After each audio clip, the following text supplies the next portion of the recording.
This is the world-class cost management step chart. It was developed for the first time back in 2004 and has become a staple at the Roadmaps Institute for helping companies to evolve from the clerical step of cost management to world-class. It is an eye-opener for many companies because they tend to think they're pretty good at cost measurement and their accuracy in terms of developing prices and such, but then when they start to compare themselves against world class, they begin to realize that there are so many opportunities out there for improving the way that they measure and utilize their cost information. Cost information is a critical core competency to be able to advance in other core competencies. You cannot achieve, for example, world-class supplier management without becoming at least proactive in your cost management.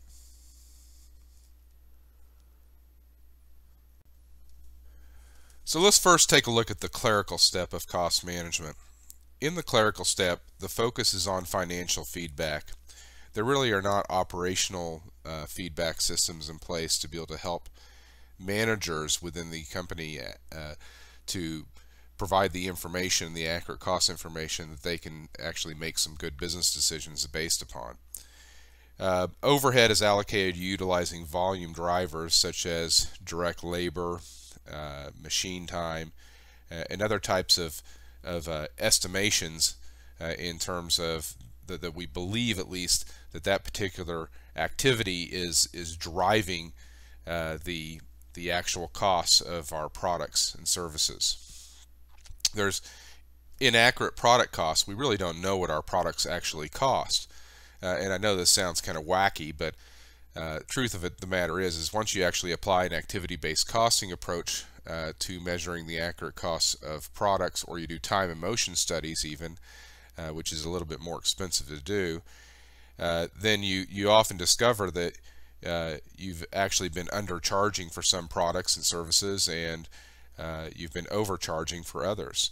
So this applies also to services. However, services tend to be a little more accurately measured because we know so well what the actual costs of the individuals or people that are providing a service are, if indeed it is something like, say, a law firm, and we have very accurate measures of the people involved on a per hour basis.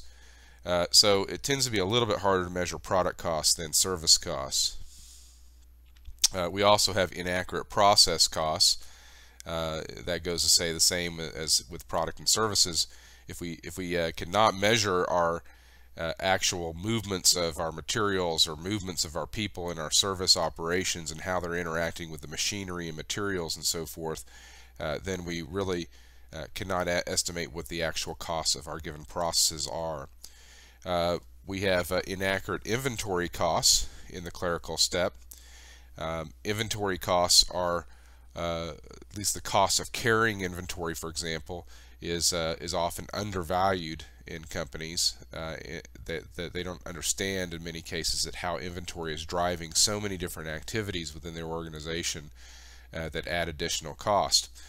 And in many companies we even lose inventory. I've worked with many companies before where they've discovered through a audit or a inventory count that they have millions of dollars worth of inventory sitting on the shelves that they just simply lost within their facilities.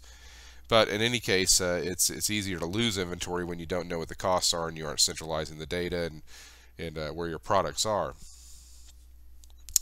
Inaccurate total quality costs. The costs of quality have four categories. There's prevention and appraisal costs. Those are generally balanced against failure costs. Failure costs tend to go into categories such as rework and scrap and such. And then the fourth category is your prevention costs. So in general, what we try to do in companies is we try to balance our investment in prevention activities against our failure costs to try to balance them out and continue to invest in prevention, trying to reduce our total cost equation between the prevention and the failure costs. Appraisal costs we try to eliminate altogether if we possibly can. Now, I said there were 4 categories. Well, failure costs break into 2. There are internal failure costs and there are external failure costs. And most companies have a fairly good grasp of their internal failure costs, but they do not have a grasp of their external failure costs. And depending upon how you want to measure that, it can be fairly arbitrary in terms of what those costs are. It could be some cost loss due to a lost customer, for example, which becomes very difficult to measure if you don't have good survey tools in place. We also have no idea in many cases what it is that our actual project costs are. Most companies, when they have projects that they're undertaking, even if they use a software system or package like a Microsoft Project, they usually do not apply resources in terms of the resources plus their costs to the project itself. So they really have no idea exactly what a project is actually costing them. They certainly don't before the project starts. This is an area where project management theory has certainly improved over the years. The application of software and centralization of the software when it comes to projects and programs has improved, so that we can start to get a grasp of what the actual cost flows within a given project are.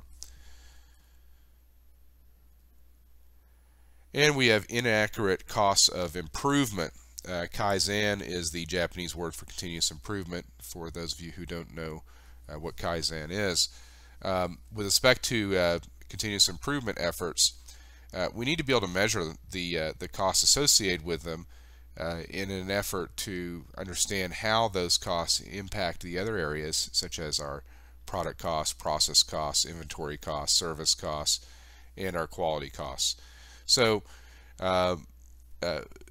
surely initially we're going to be trying to measure some of the more tangible activities and so forth, and like inventory costs, before we'd move over to trying to measure continuous improvement within companies. But these issues need to be pointed out early on in terms of understanding where we are at in our companies with cost management. Unlike a lot of the step charts that I have discussed, cost management is one of the ones where many companies are in clerical step and not even over in the mechanical step. So if you look at this list and you say, our company, this sounds like our company, then you are in the clerical step. And that's a hard pill for a lot of people to take to understand where their company actually is. The great thing about the step chart here is, of course, that we are going to give you solutions of how to move forward.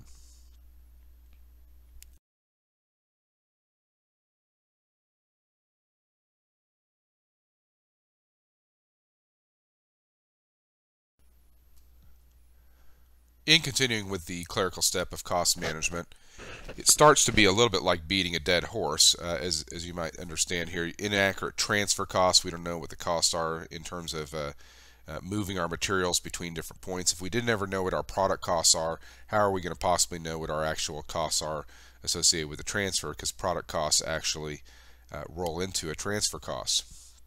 We have no idea what our learning costs are. I have gone into many companies and looked at some of the contracts they have with customers, and discovered that in many cases they have inaccurately estimated what their learning was associated with cost management. And we can set up very simple models to measure learning as it occurs over time and how that adjusts your cost structure. This is not rocket science. This is pretty straightforward stuff, and yet you find that in almost all supplier management groups around the United States, certainly that I have been into, they don't know how to measure learning. So this is basic, undergraduate business 101 junior year type stuff. We also do not have very good estimates associated with what our design costs. And in particular, when we're talking about design costs, we really need to focus the design effort on what are the life cycle costs associated with a given design and the various features involved with that.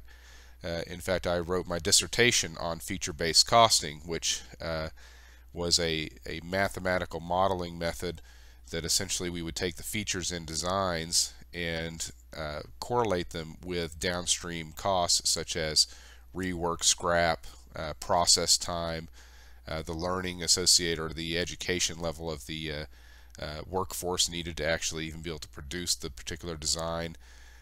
We correlated to everything, and that created the life cycle costs, so we could actually change the design and the design process on a computer, and it would hypothetically calculate the life cycle costs downstream.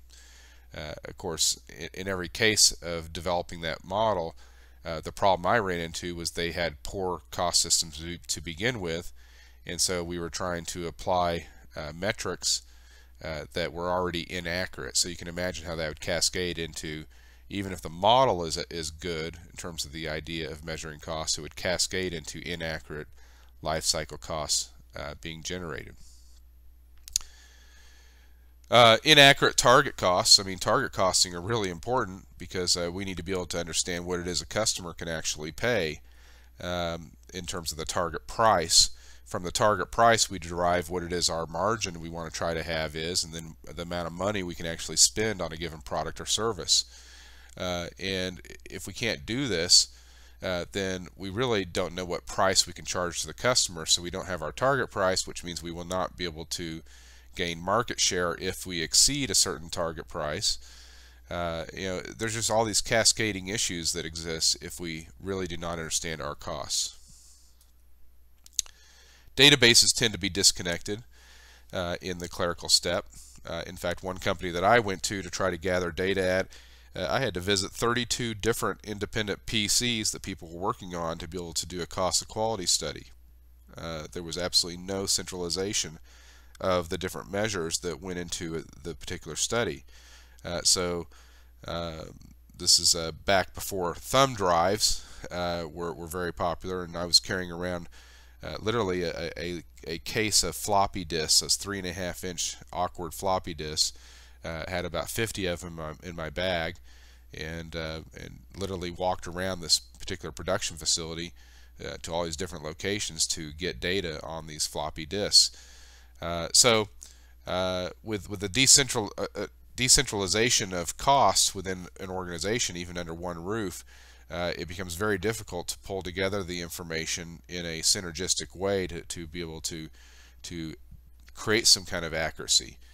So there is a dependence. I guess the bottom line in this discussion is there's a dependence in advancing in cost management on your IT infrastructure. The core competency associated with developing your IT infrastructure and your IT people and your e-commerce capabilities and so forth is linked to your advancement in cost management. When you do have data in clerical step companies, the data is provided in an aggregate form, often for reporting for financial purposes. You'll have here's the number of units that we sold, and here's times the price that we charged, and here's what we believe our cost was associated with that. So here's our margin, and here's our revenue. It gets to be the type of data that really cannot help you very well in terms of managing what it is that actually is adding the value to the products themselves. And like I said before, in many cases the actual price of the products are inaccurate because we really didn't know what they cost to begin with, and we could be pricing ourselves out of the market in one family of products and perhaps undercharging in another family of products. In any case, these problems all kind of cascade together. Our data, though, in the clerical step does meet audit standards. So hey, here's our first positive bullet for the most part. As I mentioned at the very beginning, the cost system is really set up to be able to meet our financial reporting needs. Another problem similar to the idea of the data being provided in an aggregated form, it's periodically dispersed. When cost data is periodically dispersed, like say every quarter or every month, it's always reactive. And if we can actually use that data, which we probably can't anyway, to be able to isolate where there are problems or issues we should be addressing, the problem with it coming after a process has already been producing perhaps a product we can't even sell, is that we've built up inventories, we've built up our service operations and plans and so forth, and we've committed ourselves to even more costs. So we need to have relatively real-time dispersion of cost data. And once again, this is a information technology issue.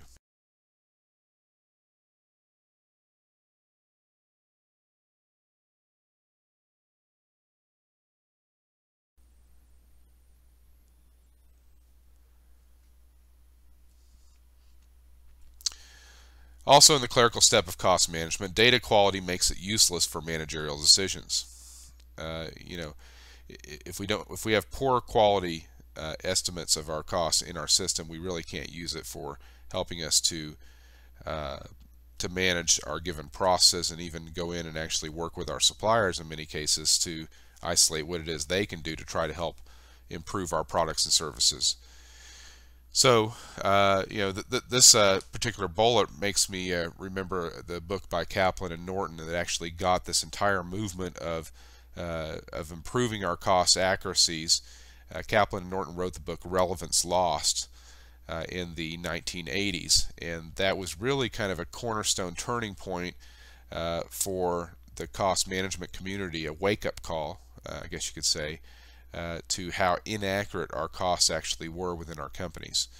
Have we progressed very far since then? Well, activity-based costing, activity-based cost management, total cost of ownership, all-in costs, and a couple other paradigms have come forward to help companies improve.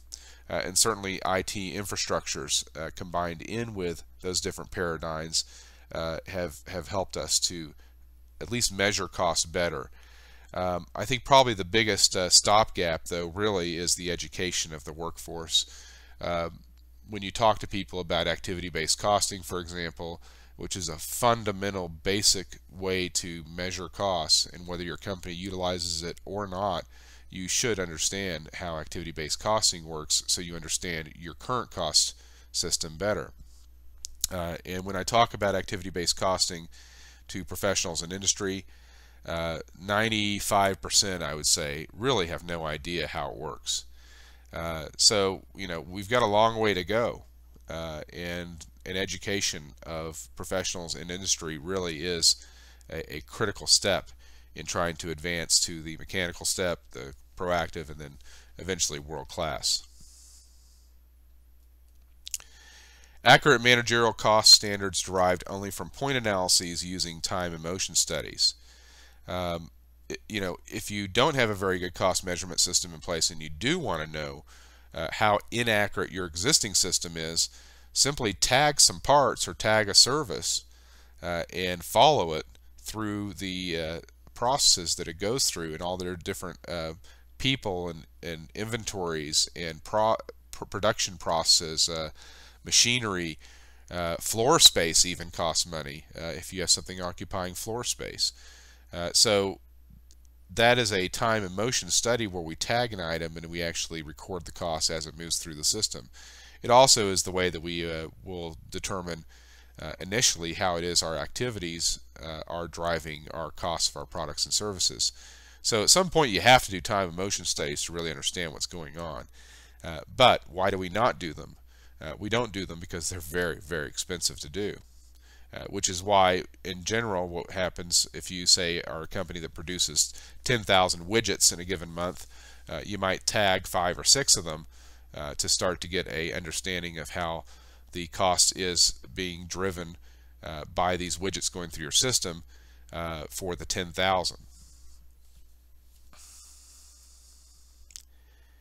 Suppliers and customers refuse to share their cost data. Now, this is another issue. I mean, you could have the best IT infrastructure in the world, you could have very educated people involved too, and you still may not be able to measure costs or even break out of the clerical step because of the fact that you are not in a company that wants to or can even share cost data.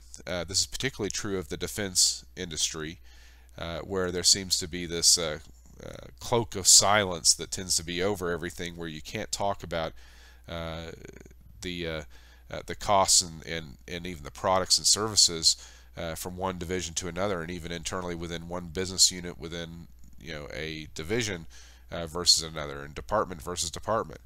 If we can't even do that internally within our own organizations, then we certainly are not going to be able to do it very well with our suppliers. In general, I tend to find that where this type of reluctance exists, false constraints have been put up. In other words, over time, it becomes to be frank, a lazy way of doing business to simply say that's a security issue, or that's confidential, or we're not allowed to divulge that information. In many cases, you are. We've talked to some managers in the defense industry in depth and discovered that a lot of their assumptions about what they could and could not share were false.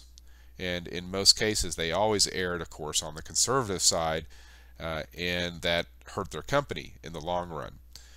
So you do need to think about from time to time what it is that are the real constraints versus the artificial ones that have developed over the years within your organization.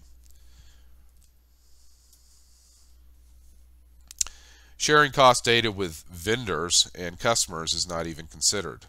And in fact, one of the first things that I notice when I'm going in and working with a company is if they use the term vendor with their suppliers, they probably do not have many, if any at all, alliance type or collaborative relationships with their suppliers. So in many companies, there's not even a consideration. We will not share that type of information or data unless it's being demanded upon us by a customer and they are forcing us to give cost data, and even then we give relatively arbitrary numbers that are very difficult to decipher, or false numbers even, just to try to get the business.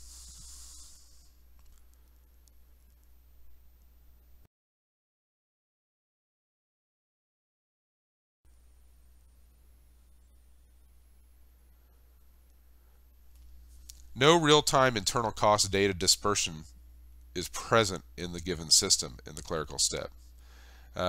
Everything is done periodically, rolled up. You can't make heads or tails of what the data actually means in terms of breaking it back down for operations to be able to estimate the cost of a product. But this is a indictment of essentially where many companies are in terms of how they utilize their data systems and their even IT systems within their companies.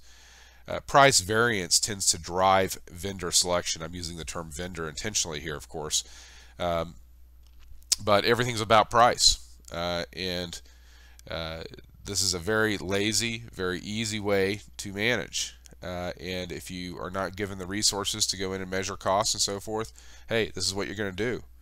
If you're in survival mode all the time, trying to live quarter to quarter, and you really don't have the IT infrastructure, you have no model or conception of how it is to measure total cost of ownership, you don't know how to get your suppliers to provide you with total cost of ownership information, then you are definitely going to focus in on price variance. And of course, if you are focusing in on price variance in terms of selecting your suppliers, you are in the clerical or mechanical step of world-class supplier management, as well as unable to advance in many of the other step charts in the models at the Roadmaps Institute. No cross-functional training exists in the clerical step of cost management. Certainly, human resources are part of the constraint in moving forward with respect to advancing in the world-class cost management step chart. And one of the ways that we can start to understand costs between our different functions within our organization is to have cross-functional training going on. This isn't necessarily cross-training in terms of the fact that the individual in accounting perhaps will start to work on the production line. No, it's not that. It's bringing in the accounting and the operations people together so the operations people can articulate what it is their needs are in the training process, so that they can manage their process better. And lo and behold, there's the accounting person sitting there next to them, which has the capability to accumulate and measure those costs for the operations manager so they don't get too distracted away from what it is they need to be focused in on. And the same type of thing could be said for marketing people being in these particular meetings and dialogue and discussions associated with training and education. And we could go through the list: design, logistics, upper management. Any functional area certainly helps to drive costs in one way or another, or needs the cost information. There's no linkage to continuous or discontinuous improvement. I know for many people this is probably the first time they've even seen the term discontinuous improvement. It's perhaps better well known as re-engineering. But discontinuous improvement is a better terminology to use than re-engineering in many ways.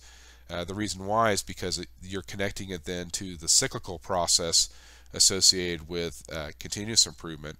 And continuous improvement by itself is actually not a very good methodology. Continuous improvement should always be coupled with discontinuous improvement if you really want to try to advance your companies forward and create greater competitive capabilities. This will be discussed, I think it's probably better discussed in a different course. But essentially, you can't, let me just put it this way. There is a diminishing return from continuous improvement activities on the same process. And at the point where you start to get the diminishing return, that's when you've got to go in and think about how do we redo our process to try to lower our costs and become more competitive. And that's where you start to look at, should we bring in new machinery? Should we invest in our people to make them more productive? Should we outsource this particular product or service completely? That's where you're looking at discontinuous improvements. Corporate cost goals are stretch goals, not based on true costs. I just was working on a bid for a Cummins project, and the company wanted to have a certain percentage reduction every year in terms of the price from the suppliers, and that's a stretch goal.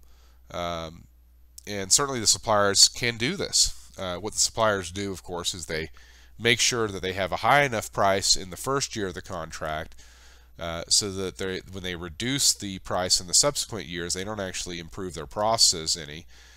They just simply reduce that particular price. So there's really no savings with Cummins. It all balances out. But hey, the customer in this case is being told by their upper management to show improvement over the years. And hey, based upon the way that performance appraisals are done and promotions within companies and so forth, they're able to show it by putting in these type of stipulations, by putting in stretch goals and showing improvement over time. Just make sure that the first year when there's a stretch goal in place that you have put in some buffer and exaggerated the amount of time or the amount of cost that something might take so that you look good in the subsequent years. I'm not a big fan of stretch goals. Neither was Edwards Deming and most of the quality gurus. Corporate cost goals create chaos. They do. Essentially, when you start to set these stretch goals, you put in motion activities that really do not relate to actual proactive removing the underlying reasons why costs exist.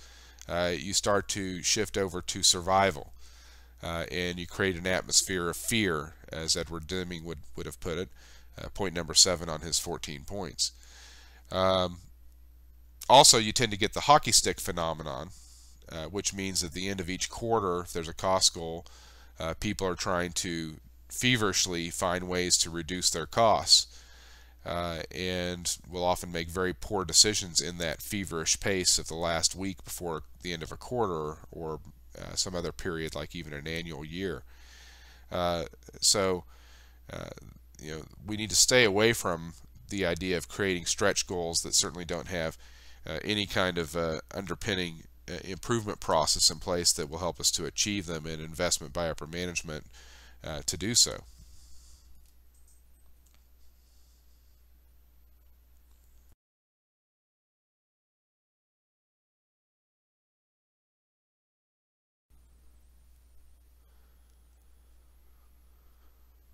Now we enter into the mechanical step of cost management, and the focus shifts to actually measuring costs. The cost drivers are traced. We understand what it is that it actually is driving our costs, and utilize on a limited scale by accounting to improve overhead allocation systems. So the point here is that accounting might be doing this to improve their costs, but the cost drivers are not being measured and so forth at this stage, at least, to help everybody outside of accounting to be able to understand their cost structures. For example, in marketing, in terms of what price they should set the products at to be able to have enough margin to be able to make it profitable to even offer the given product. In operations, for understanding the actual costs of the products moving through their systems and how they should be focusing their efforts. So it tends to be an accounting only type of effort in the mechanical step. Inaccurate service, process inventory, project costs, Kaizen costs, transfer learning, design costs, life cycle, target costs. Hey, these problems still exist, but the big difference is that the firm knows why. The fact that they have inaccurate costs in all these different categories, you start to understand why, and that's why in the mechanical step, a great deal of what the mechanical step is all about is about education and understanding where we're at. And only by doing that are we going to understand how to start to become proactive and then eventually world class. So coupled with this, of course, is the need to be able to develop our IT infrastructure. But the IT infrastructure is obvious, and the centralization of data. And upper management tends to want to invest in that and think that's going to be able to take care of all the woes associated with their cost management system. And that simply is not the case. You have to do both simultaneously. You need to invest in your human resources so that everybody understands what the total cost of ownership is, how activities drive costs, and how our financial reporting works versus our managerial cost data. The accuracy of inventory product costs is improved, and as a result of the fact that we actually start to understand, or we're beginning to understand what our products actually do cost, we're able to then make decisions on which products we should even be selling, which ones we should be promoting versus not promoting. There are many times when I've been in working with a company where they are promoting a product which simply is not making money, and they don't realize that. In fact, their cost data shows that they've got high margins on it versus some other products, so they tend to market it and push it more, where the irony is that that particular product is actually driving costs, has much more costs associated with it, and they have much lower margins than they ever dreamed of or imagined. In some cases, we've even found that the product they thought was the #1 product to sell was actually losing money on a per unit basis. Discovered that for a underwater scuba diving encasement company that for videotaping underwater. In any case,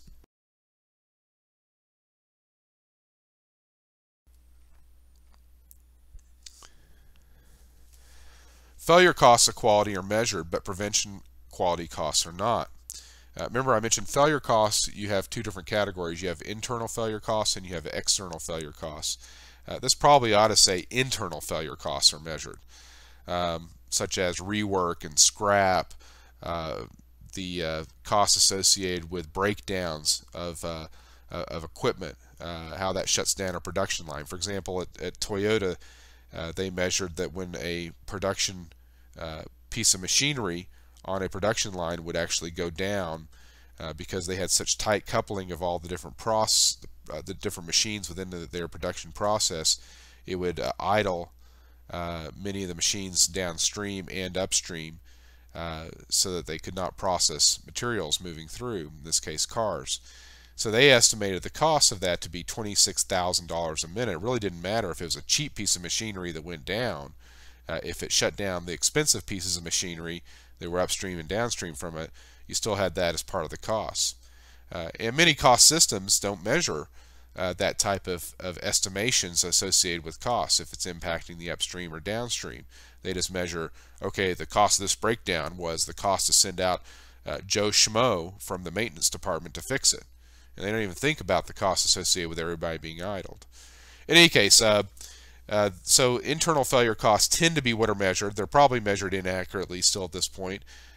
Failure costs externally tend to not be measured in the mechanical step, and certainly prevention quality costs are not, and that's the costs associated with maintaining your equipment, for example, to try to prevent a breakdown from happening. The costs associated with training your workforce, your education of the workforce, perhaps improving the quality of the materials that are going into your systems to prevent problems that might occur downstream, such as a defect in the product and so forth. These are all potential prevention quality costs. Internal cost databases are connected using one or more forms of technology. So we are starting to advance our IT infrastructure in the mechanical step. Perhaps we have put in an ERP system, Enterprise Resource Planning System, and we're utilizing that to be able to link all of our PCs on our desktops where individuals work in their cubicles or in their offices, so that somebody in accounting, for example, can pull down cost data from marketing relatively easily. Although, even though we might put the IT infrastructure in place, usually companies will still keep their islands of information by preventing access within that system to individuals. There tends to be a case within many companies where they'll put in this wonderful ERP system, link together all the databases, and then have protections so that nobody can actually see anything in the databases except for the data that they had traditionally worked with anyway. So there was little point in many cases, what I've seen within companies, to even putting in an integrated IT system. Cost data and information systems updates take weeks in many cases, especially if you've got paper-driven inputs and you don't have barcoding in your system and RFID, radio frequency identification, and different electronic means to be able to get the cost information from the actual processes into the system. So if you're still using crib sheets or actual pads of paper to be able to record costs and then hope that you're going to get it into your IT infrastructure, that generally does not work very well. So we need to try to have some IT capabilities that bring cost data in as it actually occurs. Well, in general though, once we have the IT infrastructure in place and we do have costs coming in a relatively real-time basis, cost information into that, we can actually disaggregate the data and we can start to see what it is in terms of is occurring with our costs associated with our products and services. The problem, of course, is that this doesn't happen the way I just described it, and the information within the IS systems, the information systems, is usually dated. And by doing that, then of course we've already committed ourselves to a lot of the errors, and we're dealing with our data proactively, and that of course drives much more cost than we need to have done if we could have done things more proactively. Data quality is compromised by inaccurate accumulation. Even if you have systems to be able to accumulate your data, if you don't have accurate approaches for how it is you accumulate it, it will cascade up, and then your entire database will become corrupted. I'm reminded of this based upon doing some work with Caterpillar, where we trace costs of a flexible manufacturing system, and during the period they were having problems with their unions.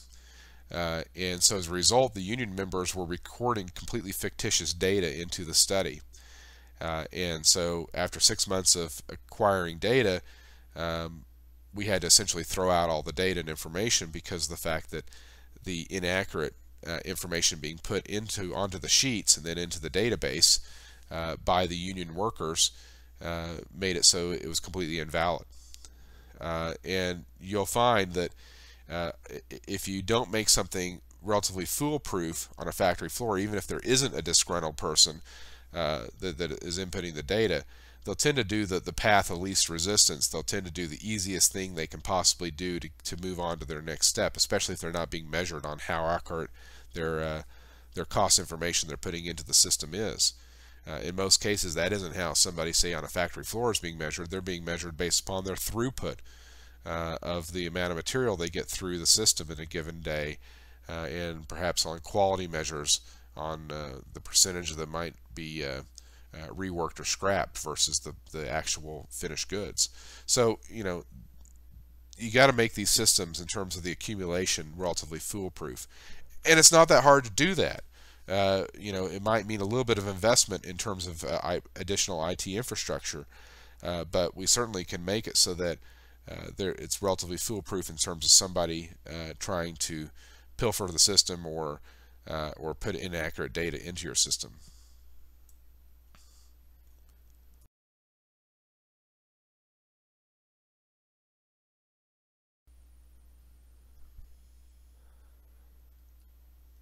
Also in the mechanical step, the operations does not utilize new cost information that does exist.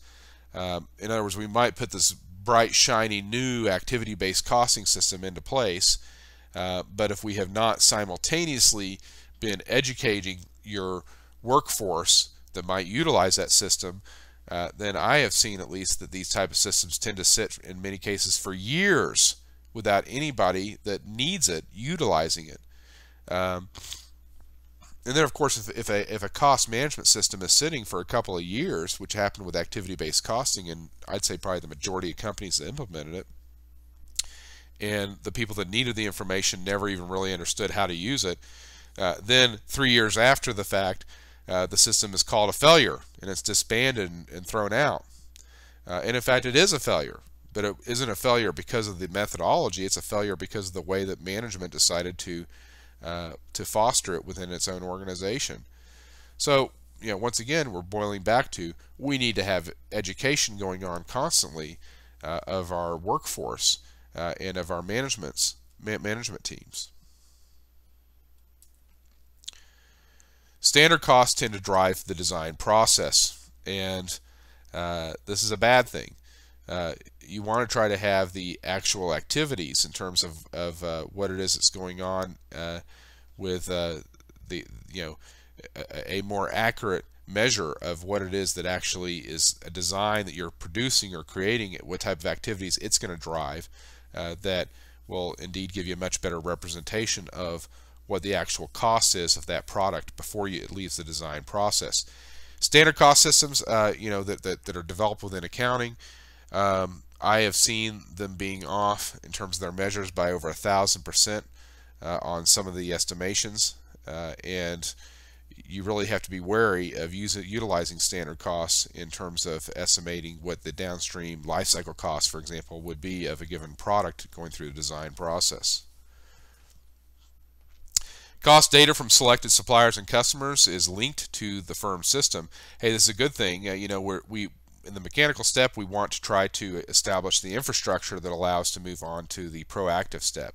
And certainly linking the data, utilizing something like, for example, EDI and XML type standards, extensible markup language, EDI is electronic data interchange, is going to be a huge step forward in terms of being able to have the real-time cost information we need to measure the total cost of ownership, for example, to measure activity-based costs, to understand our cost flows, and eventually, because we're linking to our suppliers and customers, even in the mechanical step, we want to be able to start measuring costs as they span across a chain.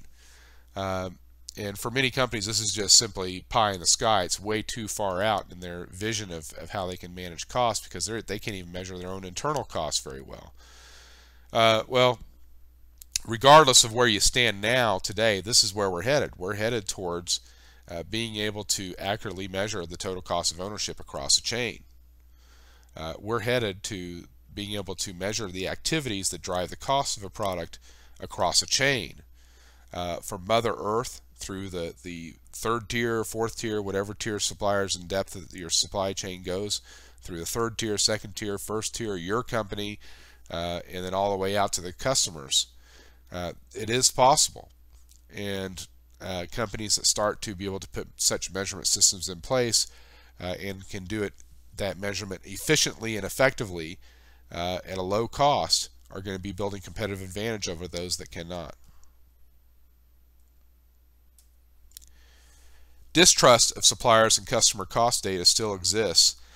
This distrust tends to happen at all relationship levels. The three levels that we utilize at the Roadmaps Institute are transactional, collaborative, and alliance. Now, there are many levels of collaborative relationships, and one could simply argue that an alliance itself is a collaborative relationship, which is true. With respect to this, though, even if we have the data and we're getting it from our suppliers and we're providing it to our suppliers, you still have this history of not sharing data, and that history can make it such that even if we are giving accurate information, we're getting accurate information back, we're not utilizing that data because of the fact that we have this distrust. Well, how do you address this? Well, you address it through many of the things that we're covering in the area of world-class supplier management. If you take a look at that particular step chart, it's all about building relationships and deciding which companies you should work with, which you should keep as transactional, and which should become alliances.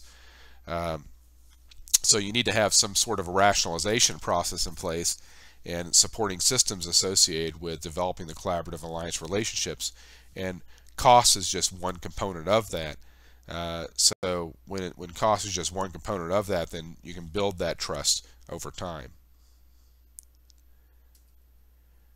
Distrust to share cost data with suppliers and customers, that's a given, I suppose, when you look at the previous bullet in our discussion.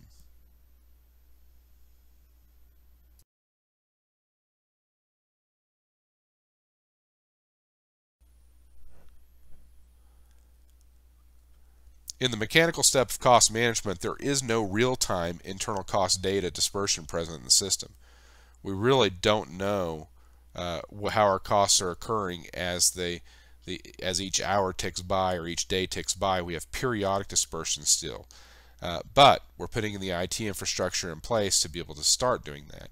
We do have an understanding, though, in the mechanical step of total cost of ownership.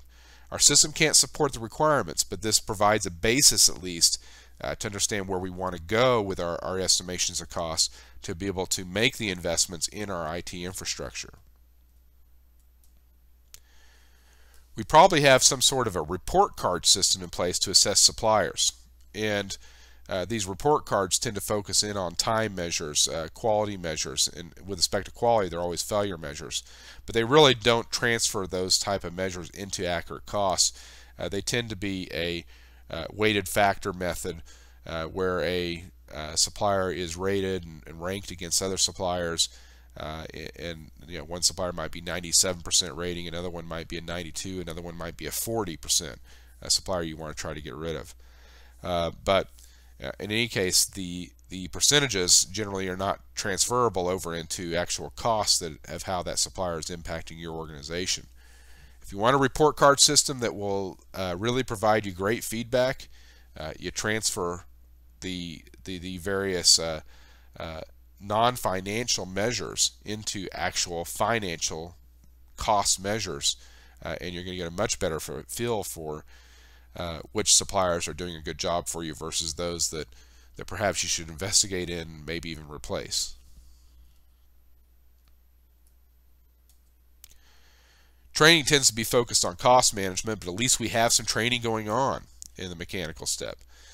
So the first area that I would prefer to work with in a company in terms of cost management, if we want to try to move them up the scale to world class, would be to focus in on the accounting people. Ironically, most of the better evolutions of cost management have come out of supply chain management. In fact, the accounting community has been completely silent for the most part on total cost of ownership. It's been supply chain professionals around the world that have been publishing the information on all-in costs and total cost of ownership. Marketing certainly took on total cost of ownership because they could utilize it to sell things. But in the accounting world, the total cost of ownership has been very slow in terms of adoption.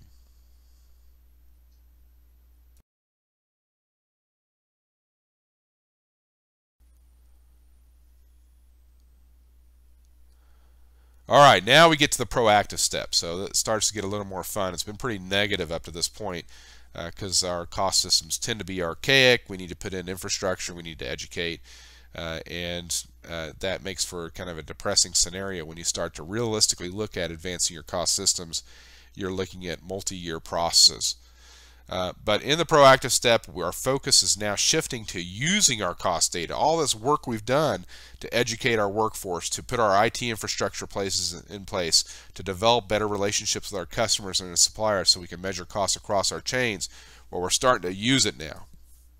And but in the very early part of the proactive step, we're tending to only use it for internal decisions, not for external decisions for the chain itself, and working collaboratively with our suppliers and our customers to make choices that will benefit all simultaneously. Cost drivers are cross-functionally traced, and they're used to improve the overhead allocation system.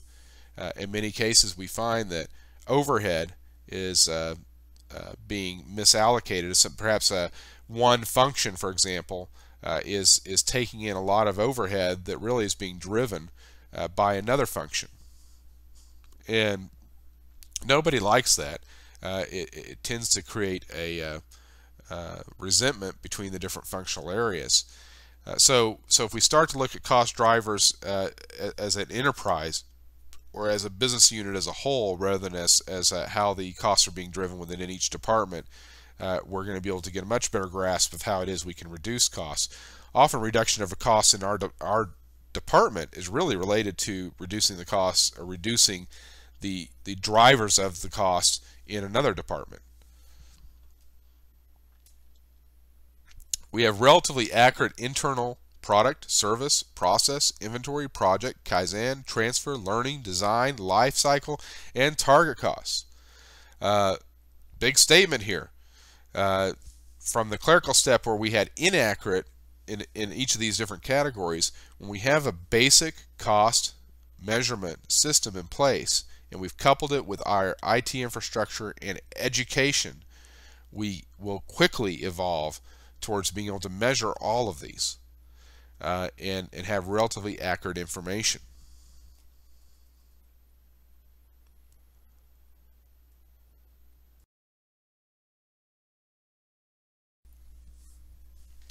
Well, one of the ironies with these step charts is the fact that most of the dialogue actually occurs in the mechanical step, because once we've established the education, infrastructure, and so forth, we're able to quickly move into proactive, which in the proactive step we're able, in the case of cost management, to convert our non-financial measures into financial values. And once things are converted into from non-financial into financial, we're able to get a much better grasp of what our focus should be on. I mean, a long cycle time for part A versus long cycle time for part B really doesn't tell you a whole lot. If the cycle time associated with part A is greater than that for B, you might tend to focus in on the cycle time associated with part A. But if you then apply costs and you discover that the cycle time for part A, even though it's a longer cycle time, is actually driving 10% of the costs of the part B moving through your system, then you're going to obviously need to focus in on part B much more than part A. So this is relatively logical type of thinking, but non-financial measures can create the wrong focus. Speaking of non-financial information, quality data certainly is one of those areas where non-financial information is gathered in volumes. So we want to try to transfer our quality data into financial values. So in the proactive step, the quality data includes accurate internal failure appraisal and prevention costs. It captures essentially all of the costs associated with quality except for one category in the proactive step. And what we tend to not be able to gather is information on our external failure information. Everything you see in front of you, internal failure, appraisal, which is inspection type activities, and prevention costs are all underneath our roof. So that's part of why we can achieve this in the proactive step. Cost data updates occur within days and in real time where cost effective, instead of periodic roll-ups where we finally get information and it's too late to do anything with it. Data accumulation is accurate We might have IT systems in place that help us to do it. We foolproofed or fail-proofed, fail-safing is what the term is, the accumulation of the data. We're getting it in real time for processes where we need it in real time. And instead of, in the case of discussions that we had in the clerical and mechanical steps, of getting the periodic data rolled up, and it really becomes meaningless by that point. Disaggregated data to be able to make decisions about specific products and services is now available. And of course it took education and IT infrastructure systems in place to be able to achieve this.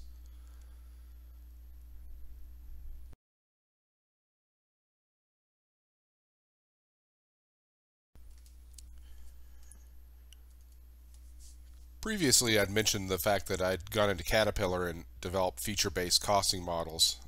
The models were utilized by the design engineers in developing their designs and estimating the downstream life cycle costs before the design was released. In the design process is where essentially 80% is relatively accepted. This is the case. 80% of the downstream costs will be determined in the design process. So the design process is very critical to being able to reduce costs for the company, create competitive products, and be able to ensure the viability in the long term for an organization.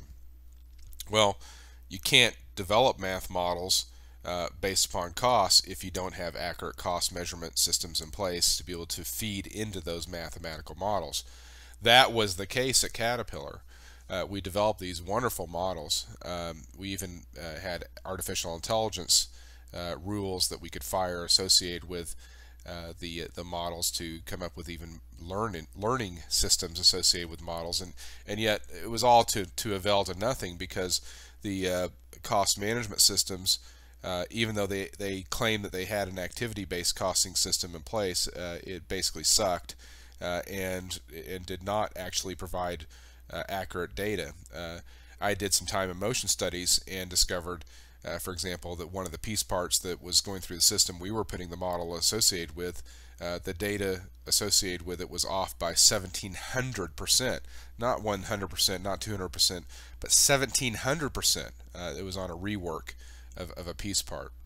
In any case, math models cannot be utilized. Now I'm bringing up design, but the most common math models that are utilized are forecasting models, and we can't forecast our costs very well in general associated with our demand patterns to be able to determine what our product mix should be moving forward.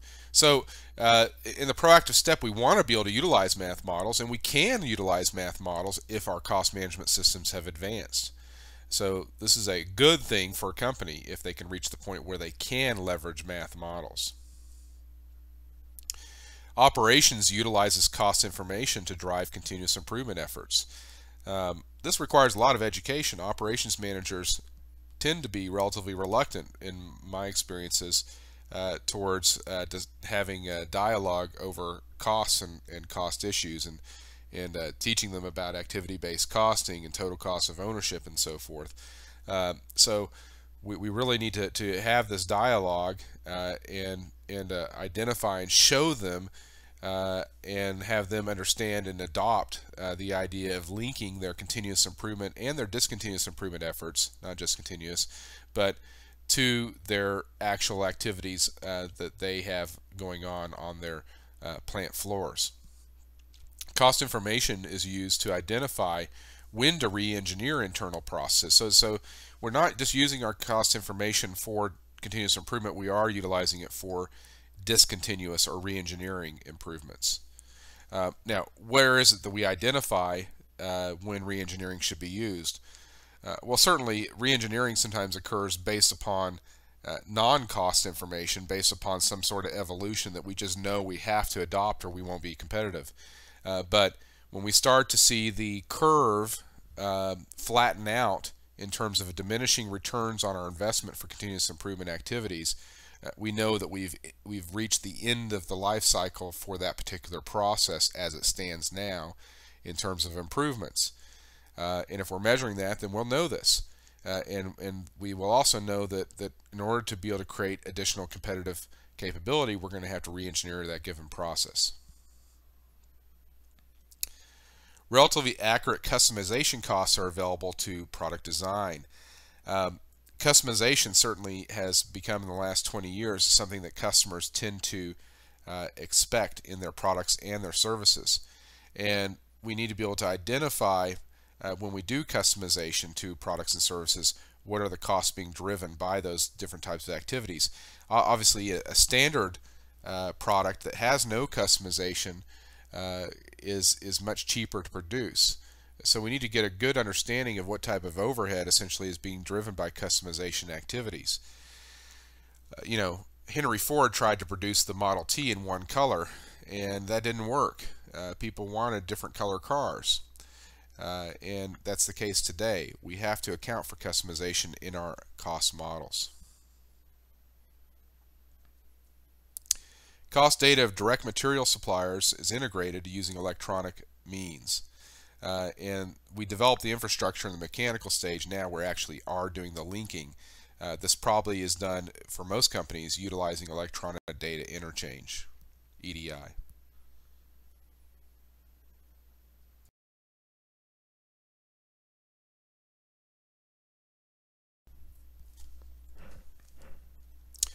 Cost data from non-alliance suppliers and customers is inaccurate. Now, in the proactive step, we are able to first evolve over towards getting accurate cost data from our alliance suppliers. And because of the fact that they want our business, they're going to be willing to cooperate with you on sharing cost data. Customers tend to be a little different. They have you in a position where they can ask you for cost information, but they may not provide any information back to you. So at this point, we accept the fact that we are moving into proactive cost management capabilities. However, we have not evolved to world class in terms of the fact that we really don't know what the cost information is or the accuracy of cost data from our non-alliance suppliers and from our customers. Internal cost data is accurate enough, however, to share with our key suppliers, usually our alliance suppliers and our customers, and in fact our customers probably are demanding it. Now, if your cost data is inaccurate, which is the case with most companies, and your customer asks for the information, what do? Well, you provide your inaccurate information. If indeed that's what it's going to take for you to get the business. And that's the problem that so many companies are in, especially suppliers to customers are in, because they will provide cost data information. They've got to inflate it to be able to account for their inaccuracies, and it probably means that they're not getting business they could be getting, and certainly they'll be held to account if their cost information is not overinflated as much as necessary to ensure that indeed the supplier's costs are not over what it is they're telling their customers. So it's really a perplexing situation. A lot of guessing is going on in today's costs that are being given to customers. In the proactive step of cost management, you have real-time internal data dispersion. We've got our IT systems with cost management running relatively smoothly. At this point, what we're trying to do is we're trying to catch up our education within our company, and then also later across our supply chains. Cost training is certainly cross-functional. You talk to somebody about activity-based costing or total cost of ownership in accounting, and they have the same understanding of it as a manager in the operations area or in the marketing area. So we need to have the cross-training being cross-functional, so we're all talking along the same terms and understanding it how our cost information we put in for our activities within our departments actually impacts the databases and the capabilities of other people within our organization to be able to work towards proactive managerial decisions. Producers' life cycle costs are estimated in the actual product design step or stage. With respect to this, we now have systems in place to be able to measure product lifecycle costs, and we have models. And we can do this within the design step, which means that we are able to proactively mitigate costs in the design stage, and that's a huge thing, especially when we consider that 80% of our costs of what we're going to spend are committed in the design step or stage. So with respect to that, I mean, just think about a company that has, $1 billion in spend each year. That means the amount of money they're spending on their suppliers and on the products and so forth that they're actually producing. If 800 million of that it was actually committed in the design stage, we should really have a pretty acute focus on trying to understand how we can reduce that 800 million in a proactive way.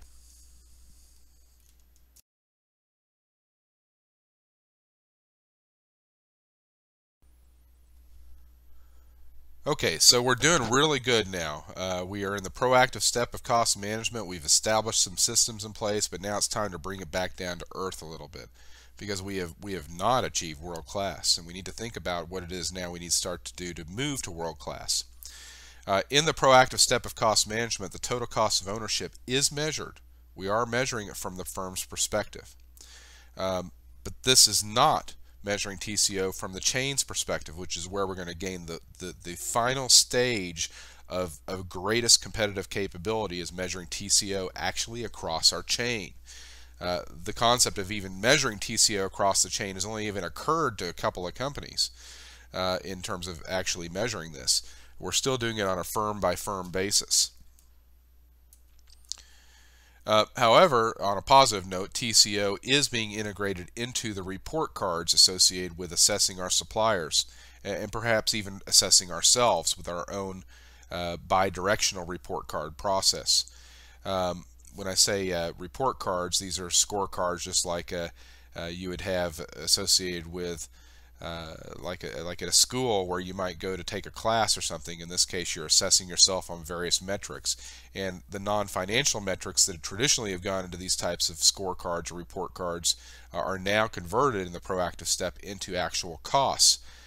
We still need to be able to take a scorecard and turn it into a percentage so we can rank our suppliers and rank where we are against our own suppliers, but being able to have the cost information will give us much better information in the report card or scorecarding system. And certainly measuring based upon total cost of ownership will help to make it a much more proactive scorecarding system. Let's go back down now and think about what we're not doing here. The corporate cost goals, though, that we do have in the proactive step do not consider value chain synergistic opportunities. And there are many. And you will never achieve world-class in cost management by thinking along the lines of silos. When I say silos, thinking about cost management only within your organization. If you're a Boeing or a Raytheon or an Intuit or any company out there, you have to be able to consider trying to work with your suppliers to reduce their costs over time, because their costs are your costs. And essentially, if they have higher costs in comparison to, say, your competitors' suppliers, then that is going to decrease your competitive capability in the long run. Corporate cost goals continue to create chaos due to a lack of understanding by upper management of supply chain cost measurement. We could do everything that we've been talking about in this particular step chart, but if upper management does not understand how costs are driven themselves, if upper management does not participate in going through and learning about total cost of ownership, learning about activity-based costing, learning about how it is to measure costs, learning how their IT infrastructure systems work, and how we can collaborate and work with our supply chain members, our customers, and our suppliers, then it's all for nothing. And once upper management starts to understand how costs are indeed really truly driven, then they're going to be able to set more accurate or more relevant cost goals and make those goals achievable ones based upon the money that they're pumping in terms of investment to reduce costs in total. This is a much more realistic way of doing things and gets away from this fiction that exists out there of setting corporate cost goals and setting goals, for example, with suppliers to try to reduce their price over a several year period.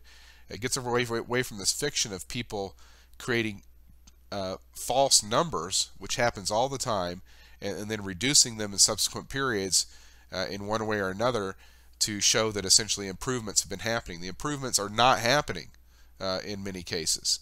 It's fiction. So we want to try to get down to a much more realistic, reality-based cost structure, and certainly upper management needs to be a part of that.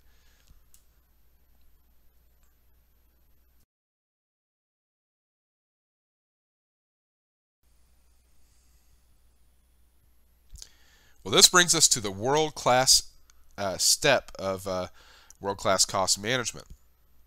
And in this case, our focus shifts to utilizing cost data for strategic decisions across our chains. So we actually are collaborating and working with our customers. We're collaborating, we're working with our suppliers. Now, we're not doing open books for everything that we're doing with our customers and suppliers. You tend to look at the open books associated with that particular product family, where you're looking at the processes that are spanning over multiple companies, and that's where you're measuring your cost data and information. This is not the ridiculous assumption that you often hear from people saying, we can't open our books, our complete financials to our customers or our suppliers. That's not the case. You're only opening your books associated with the interchanges and exchanges of activities and products and services that you directly have with your particular suppliers and customers. So our internal cost data now is accurate enough, and we feel comfortable enough sharing it with suppliers and customers. Often when the cost data is not being shared, it is a discomfort that exists. And so we put up this the shroud of fiction again, associated with why we're not sharing our cost data. Oh, it's confidentiality. Oh, it's a security risk. Oh, it's we're being required by the government to not share cost data. I mean, the excuses that you hear out there are just amazing, and often it just simply is because of the fact that we're uncomfortable with our own information and we don't want to share it. Supply chain cost drivers are traced, and we know where the cost is being driven within our own supply chains. And because we know this, then we can utilize that with our suppliers, with our customers, to try to reduce our total chain cost. I know this sounds like a utopia with a symphony that everybody's working together and so forth. And many of you are probably saying, well, the real world is the violin players over in a corner and the tuba players over in another one, and the lobo player is way over in the back room doing their own thing, and that's the real world. Well, it is the real world for many companies, but you can have the symphony. You can have the companies coming together as long as they understand that there's benefit with all of them integrated together. Now, you're not going to be able to just convince them on cost alone. You've got to convince them on the other step charts that we utilize at the Roadmaps Institute. You've got to convince them that they can move up in supplier management, they can move up in lean, they can move up in quality, they can move up in their e-commerce capabilities and so forth through the collaborations, and improve their competitive capability as a company as a whole by focusing in on the chain. Costs of quality are measured across the supply chain, and this includes customer costs, which tend to be some of the most difficult costs to actually accumulate associated with quality. You got to have some survey instruments in place to be able to achieve this.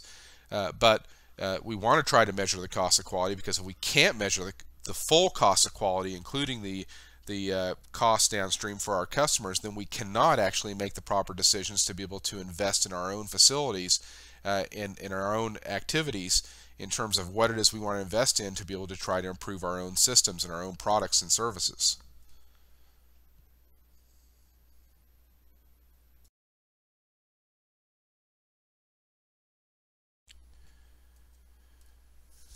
Also, in the world-class step of cost management, product costs are optimized from a supply chain cost perspective, not just from a individual company silo approach cost perspective. Cost drivers of services are now identified too. We can't neglect the fact that services are a huge percentage, and in many companies, of course, services are what they do, and we need to identify what the cost drivers are of our services. We'll often discover that we are grossly undercharging for some services and grossly overcharging for other services. Of course, what we charge often is dependent upon what the market can bear. But if you discover, for example, that your costs are much lower for a given service that you are overcharging for, you might be able to generate greater amounts of business, thereby increasing your overall revenues for that particular service being offered by lowering the price. Supply chain process value analysis is linked to the costs. Process value analysis is where we actually trace the actual activities one by one and sequentially and what's going on in parallel associated with producing a given product or a given service. And this is called a process value analysis. Process value analysis is a very powerful approach to identifying waste within a given process and within our companies as a whole if we do it on all of our processes. Six Sigma has been very big in terms of conducting process value analysis. A better approach, though, is to use what is called process value engineering, which occurs before a process actually is established, whether that process be for a product or for a service. But in any case, the point here is that we aren't just measuring PVA across our own company, but we're actually including our suppliers and perhaps even our customers in terms of measuring our value add points and our waste points associated with each process. But it doesn't do a lot of good to measure your processes as they span over your chain without then taking the non-financial information from the PVA and converting it into actual cost data. Then once we have converted, for example, cycle time or excess of cycle time, what the cost is of that versus a lower or smaller, shorter cycle time, then we're finally going to understand why we should invest in reducing that cycle time rather than simply going off of arbitrary numbers and believing that, oh, because we reduced our cycle time by 20%, we have achieved this great victory. But if you can state we have decreased our cycle time by 20% and it is saving us on an annual basis $5.2 million, that's quite a different thing. Inventory costs. Earlier, I'd mentioned that the fact that you often don't even know what your true inventory costs are, whether they're estimates that we come up with. In fact, in thinking about the estimates that people come up with, I used to teach inventory management at the university level at California State University, Hayward, then again at the University of San Diego. And one of the things I found, because we would visit so many companies, we started asking them, how are you applying your costs of carrying inventory? What is the rate and how do you come up with it? And we discovered that the majority of companies out there come up with their rate for how they apply the cost of carrying inventory based upon pulling out a textbook off the shelf that somebody had written, say a professor at USC that might have written on Chase Aquilano on operations management. Well, these authors of these books will come up with a rounded arbitrary number to make it so that students can do calculations in courses. It was never intended that a 25% or 15% rate would be applied to the cost of carrying inventory for a year. It could be that the cost of carrying an item in inventory is going to be 200% of the actual cost to purchase that particular part. These arbitrary numbers are just crazy to use, and we find that it happens all the time within companies. So once we actually start to trace our costs and understand what our costs are associated with inventory, then these numbers are no longer invisible or fictional in many cases, and we can actually start to value our inventories properly and understand where we need to focus our managerial efforts to try to proactively manage inventory levels. Project costs and expected returns are now estimated in the world-class step between the chain members. And certainly with the centralization capabilities of project management, heck, you can set up centralized projects even if you don't have an infrastructure in place right now. You can turn around and do this in 2 days with Microsoft projects or software and then their centralization capabilities. As long as you have a server you can host it on. Actually, you don't even need a server. You can lease space on a server to be able to run projects, and you can centralize the data for projects and start moving towards a much more proactive approach for measuring the actual costs.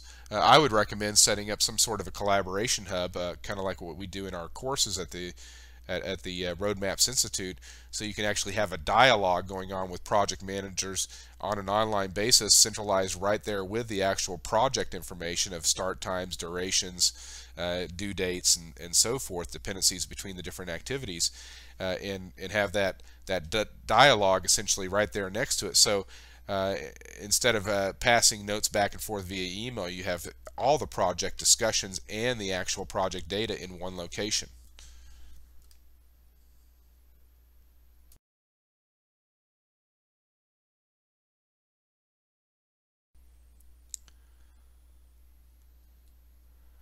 In the world-class step, operations utilizes cost information to drive continuous improvement. And this is the vision that Kaplan and Norton and Johnson and some other accounting gurus had back in the late 1980s and early 1990s, was to link essentially continuous improvement to cost data.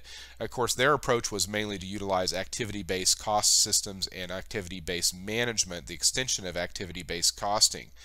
And that certainly will work for organizations. But regardless of which system you use to measure the costs, you need to put the operations folks, the people who actually are providing your services and actually providing your products or creating your products, you need to put them through education processes to be able to understand how they can use cost data information, and perhaps more importantly, how not only they can use it, but also how they can actually accumulate the information in a real-time and fail-safe approaches to be able to make sure the data within your cost management system are accurate. Cost information is used to continuously and discontinuously improve supply chain processes. And I can't reiterate enough at how important it is to make sure that you understand within your organization that you need to do both continuous and discontinuous improvement. And there are cycles associated with continuous improvement, the diminishing impact of such activities, and then the need to discontinuously improve or re-engineer your process. We don't live in a world today where we can stick with the same process forever. We've got to change. We've got to change our products. We've got to change our services. We've got to customize them. We've got to continuously keep up to date with what's going on in terms of advancements throughout the globe. And we do this to be able to keep our products and services competitive. So we have to be able to identify when it is, from a cost viewpoint, that we need to stop continuous improvement activities and move towards re-engineering. Accurate estimation of transfer costs. One of the things we could not do previously with poor cost management systems and accumulation systems was to understand what the actual costs are of moving materials between our own business units and divisions, and then also, well, primarily in that case, how much we're charging, for example, from Division A to Division B. It could be the Division B is grossly overpaying for some materials that perhaps are having transfer from A, or maybe they're grossly underpaying. We really don't know. We just simply are tacking on some kind of overhead ratio to a given material cost in many cases, and we could be really making mistakes associated with how it is we're going about estimating our transfer costs. Chain learning curves are understood and developed in collaboration. Learning is a very important aspect of trying to reduce costs and understanding our cost structures.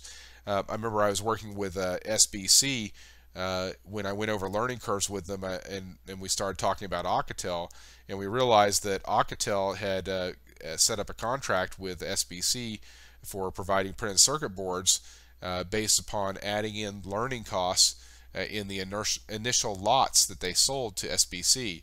SBC went on to buy far more product than they ever expected from Alcatel, and they never accounted for the learning effects at Alcatel. So Alcatel was making a huge amount of money off of SBC's ignorance of the learning curve. Had SBC accounted for the learning curve in the actual contracts, they would have been able to have understood they could have reduced the price that Alcatel was charging by a much more significant amount than they were doing with even their stretch goals. So not having an understanding of learning curves can lead to a situation where a customer is grossly overpaying for some products. The opposite can be true too. So simply, we need to understand what it is that's going on in terms of how the cost of our products and services decreases as we understand how to better, as our productivity increases over time.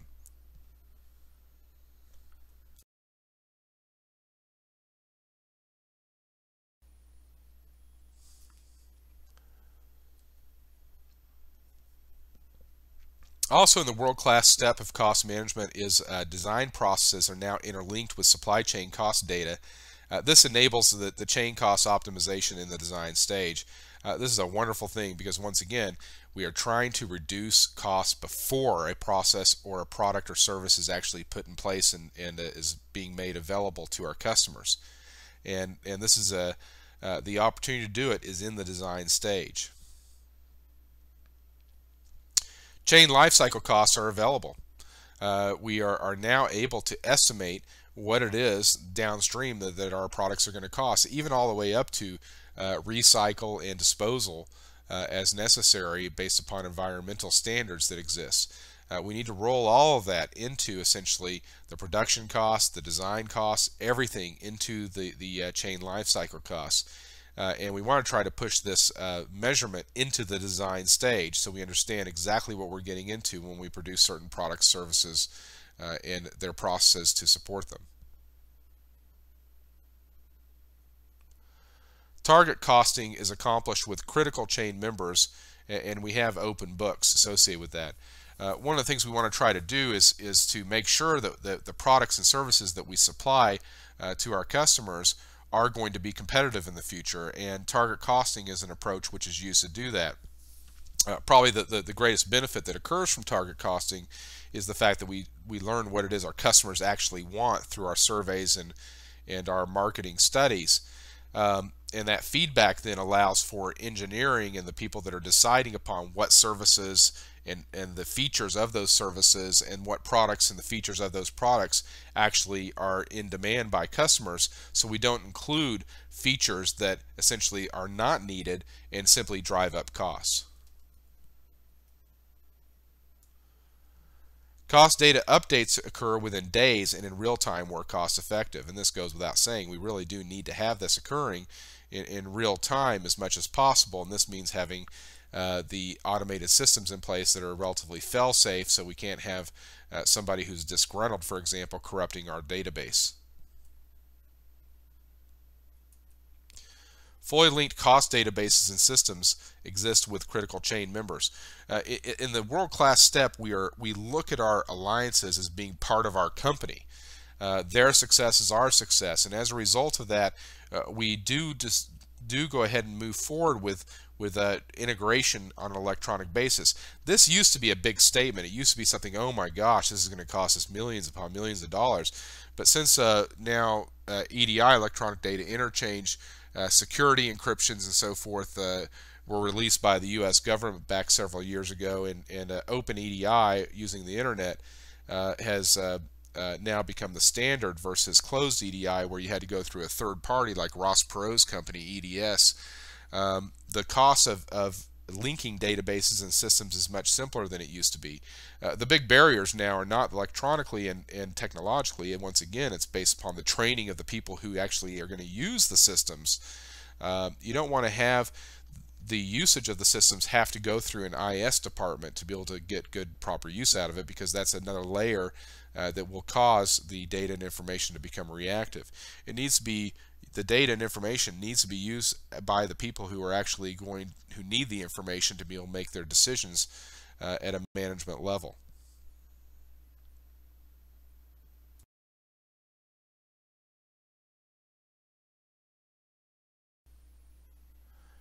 Continuing with the world-class step of cost management, data accumulation is accurate in real time for critical chain processes.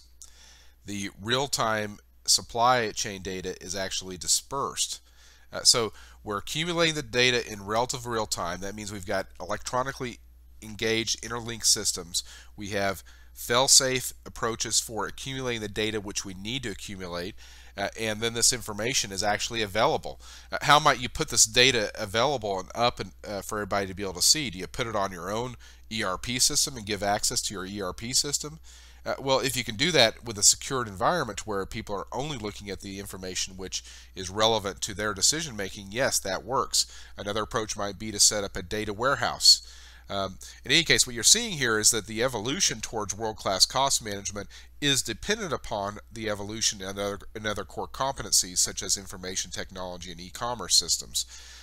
So we want to try to have it so that at a world-class level we do have this visibility of cost data across our chains.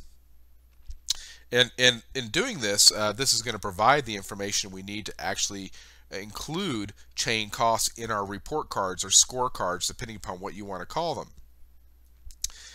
These report cards also should be bi-directional. Report cards or scorecards that are one way will not foster trust with the supply base that you're working with. They need to also be able to assess the way that you're managing, you're working with them, I guess is a better way to phrase that.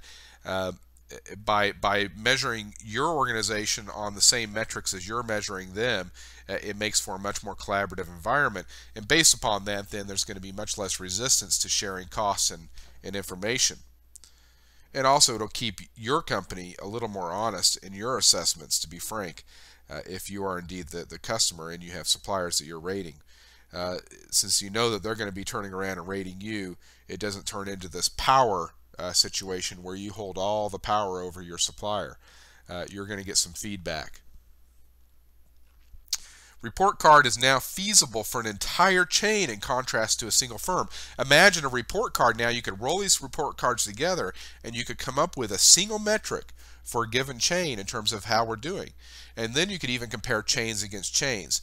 And of course, this is really kind of the beginning of the evolution of where DRIVE by the Roadmaps Institute came into play. DRIVE being developing robust roadmaps integrating value enterprises. Well, DRIVE really has two major phases: assessment and then development of the roadmaps themselves. And in the assessment phase, that's kind of what we're talking about here, where you're scoring essentially that in this case, report cards are, in terms of costs, are focused in on performance, whereas DRIVE is focused in on capabilities. But combining performance with capabilities into the same scorecarding system would be the most powerful way to assess how you're doing in your supply chains.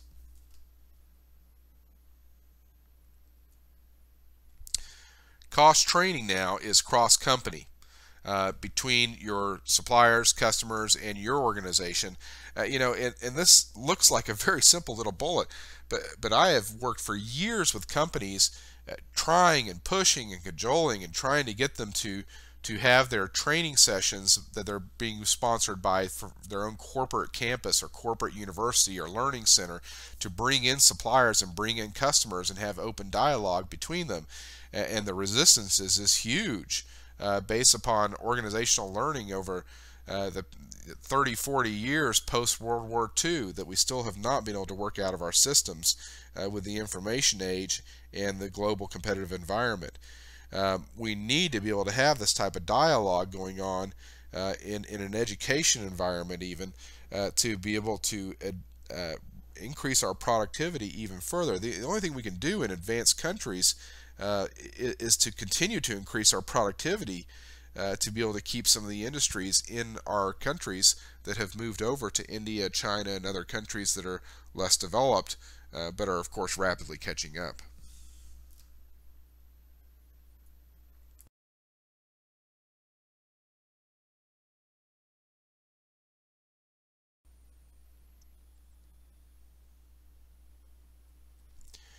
Total cost of ownership is now possible to measure and is measured across the chain itself.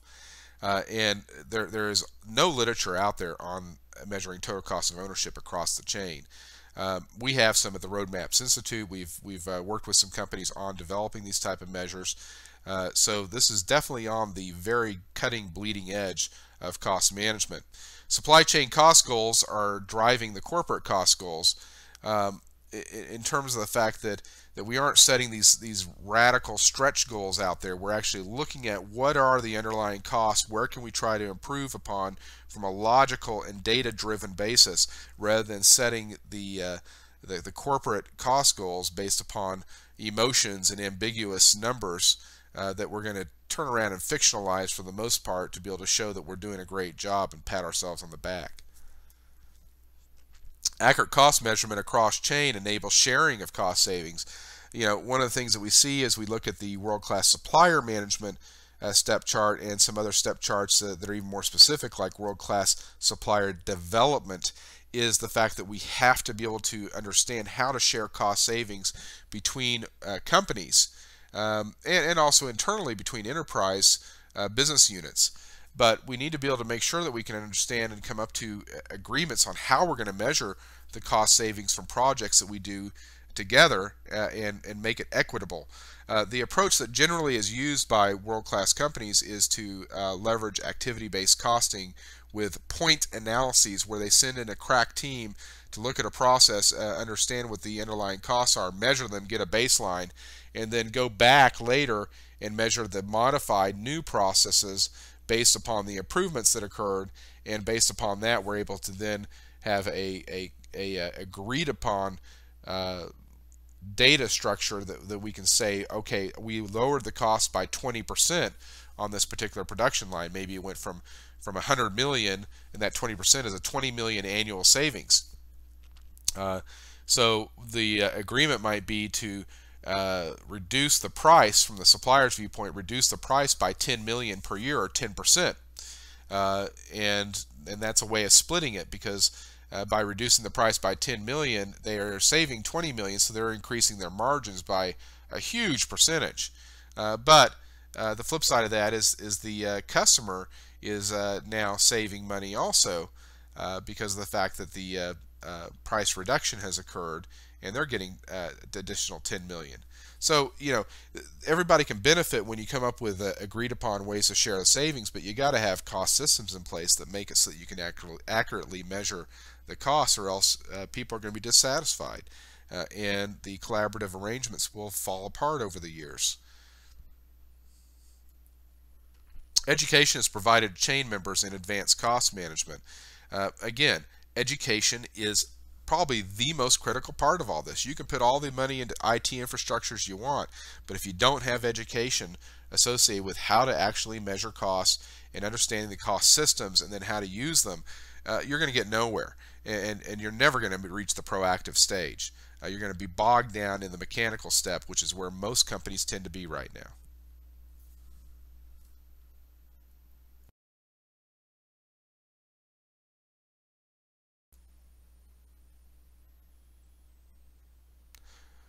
Well, that completes the presentation on world-class cost management. Obviously, we can't go into detail into these particular bullets and these particular capabilities. This actually was used during a course at the University of San Diego, and it was a 16-week course. And even then, we were cramming the topics in to be able to actually get just a basis of understanding of cost management. You don't need to do that with everybody. You can do a very short version like what we're doing right now to at least get the idea of where cost management is going and what the different capabilities are that are needed, and then focus in within your company on what it is you actually want to try to achieve. I mean, is it going to be measuring total cost of ownership and not utilizing activity-based costing? Well, you can do that and just focus in on total cost of ownership and make sure everybody's educated in that. In any case, it's been a chart which has been used by many companies around the globe at this point. This particular chart has had very little change since it was first developed back in 2004. So moving forward, I assume we will have some changes based upon a think tank that is looking at it. But right now, this is an excellent chart for you to be able to base your company's improvements on at this stage. Thank you for your participation.